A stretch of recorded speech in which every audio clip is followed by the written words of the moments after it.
Hello friends, வணக்கம் and welcome to கோமோஸ் kitchen. நாம் இன்றைக்கி பார்க்க போகிற recipe quick tiffin box recipe தான். தேவையான பொருட்களை பார்த்துடலாம். நீங்கள் சாதம், சாம்பாருக்காக பருப்பு எடுத்துருக்கேன், வெண்டைக்காய் பச்சடி, சாம்பாருக்கு கத்திரிக்காய், முருங்கைக்காய், தக்காளி போட்டு சாம்பார். குக்கரில் அரிசியும் பருப்பும் வச்சிடலாம்.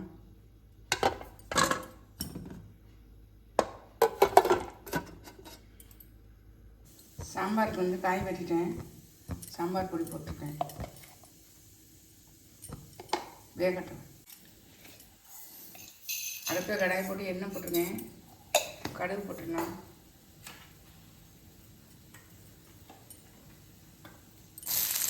வெங்காயம், வெண்டைக்காயை எண்ணெயில் வதக்கினாக்கா அந்த பிசு பிசுப்பு தன்மை போகும். நல்லா கொஞ்சம் எண்ணெயிலே வதக்கிக்கணும்.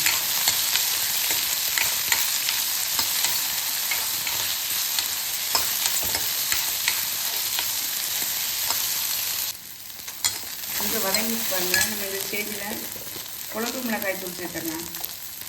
சாம்பார் பொடி கூட நீங்கள் சேர்த்துக்கலாம். நீங்கள் காரத்துக்கு ஏற்ற மாதிரி சேர்த்துக்கோங்க. பச்சை மிளகாய் கூட சேர்த்துக்கலாம். பச்சை மிளகாய் ஒன்று போட்டுட்டு அதுக்கப்புறம் குழம்பு மிளகாய் தூளும் சேர்க்கலாம். நான் இன்றைக்கி பச்சை மிளகாய் சேர்க்கலை. அடுப்பு நல்லா சிம்மில் வச்சுக்கோங்க. தண்ணி விட்டுக்கலாம்.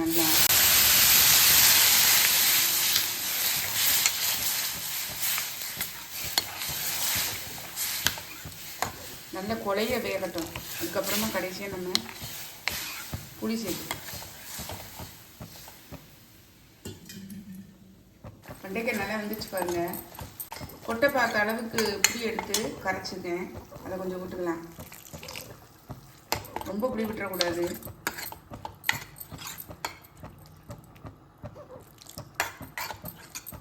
உப்பு சேர்த்துக்கலாம்.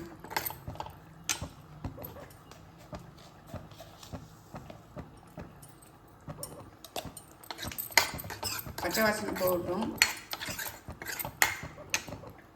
சாம்பார் காய் நல்லா வெந்துருச்சு. இப்போ இதுலேயும் புளி சேர்த்துடலாம். கொதிக்கட்டும். நம்ம பருப்பு சேர்த்துடலாம். நம்மளுடைய பச்சடி பாருங்கள், பச்சை வாசனையெல்லாம் போய் சூப்பராக ரெடி ஆகிடுச்சு. நம்ம இப்போ இதை இறக்கிடலாம். புளி கரைச்சி ஊற்றி நல்லா பச்சை வாசனை போயிடுச்சு. பருப்பு ஊற்றிடலாம்.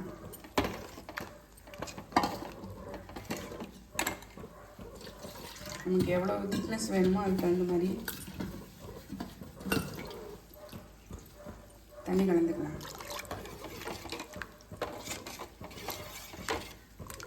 உப்பு சேர்த்துடலாம். கொஞ்சம் ஒன்று குழம்பு ரெடி ஆகிடுச்சு. தாளிச்சு ஊற்றிட வேண்டியது.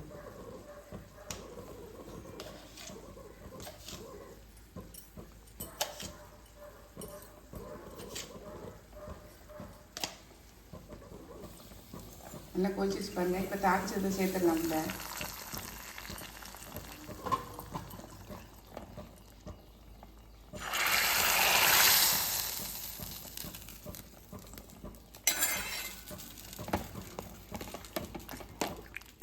சாம்பார் ரெடி ஆயிடுச்சு.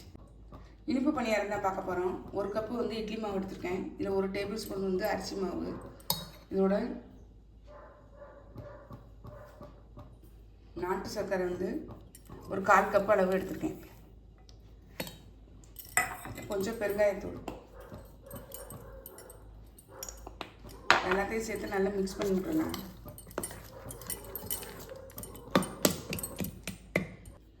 இது கூட இந்த தேங்காய் தூளையும் சேர்த்துடலாம்.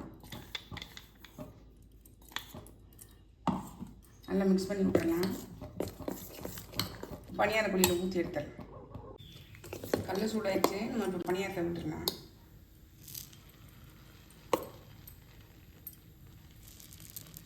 முக்கால் அளவு விட்டால் போதும்.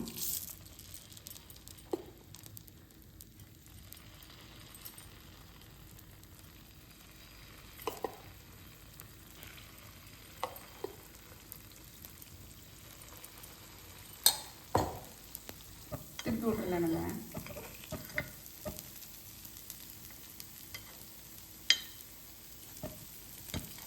இல்லை ஈஸியாக வருது பாருங்கள் எடுக்கிறது.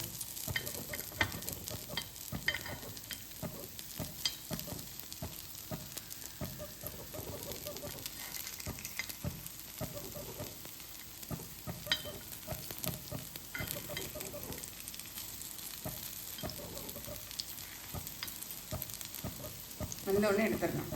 டிஃபன் பாக்ஸ் ஃபில் பண்ணிடலாம். நீ ஏற்கனவே சாதனம் எடுத்து வச்சிட்டேன், டைம் ஆயிடுச்சுன்ட்டு.